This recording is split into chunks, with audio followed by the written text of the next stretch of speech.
ராமநாதபுரம் மாவட்டம் கிள்ளக்கரையில் நகராட்சியில் உயர்த்தப்பட்ட சொத்து வரிக்கு நகர்மன்ற உறுப்பினர்கள் எதிர்ப்பு தெரிவித்துள்ளனர். 21 வார்டுகளை கொண்ட கிள்ளக்கரை நகராட்சியில் நகர்மன்ற தலைவராக திமுகவை சேர்ந்த செஹானாஸ் ஆபிதா பதவி வகித்து வருகிறார்.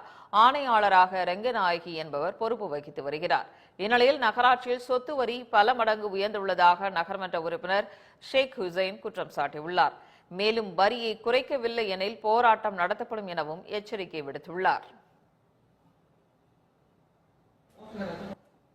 இப்போ நமக்கு புதுசாக வந்திருக்கிற அந்த கமிஷனர்மா நம்ம நகரில் எத்தனை வீடு இருக்குது, எத்தனை கடை இருக்குது, எவ்வளவு பரப்பளவு அப்படிங்கிறத தெரிஞ்சுக்கிறத விட எப்படி நம்ம நகராட்சியில் வீடுகளுக்கு வரியை கூட்டலாம் அப்படிங்கிற ஃபார்முலாவை தெரிஞ்சு வச்சுருக்கிறாங்க. ஒரு 1500 ரூபா இருந்த வீட்டுக்கு இன்றைக்கி 9000 ரூபா வரி போட்டுக்கிறாங்க. மக்கள்கிட்ட இருந்து பெரிய கும்பரலாக இருக்குது. நான் வரி கமிட்டியில் மெம்பராக இருந்துக்கிறனால என்கிட்ட நிறைய டெய்லி எனக்கு ஃபோன் கால் வருது, இந்த மாதிரி இருக்குதுன்னு. அவங்கள்ட்ட முறையிட்டாலும் ஒழுங்கான ஆன்சர் இல்லை. அனைத்து சமாதான கூட்டமைப்பு மற்ற இதர அமைப்புகளையும் இணைத்து மாபெரும் கண்டன போராட்டம் நம்ம நகராட்சிக்கு எதிராகவே கூடிய விரைவில் தேதி அறிவிக்கப்படும் என்பதை இதன் மூலம் தெரியப்படுத்திக் கொள்கிறேன். ஓசூர் அருகே சாலையோரம் நின்ற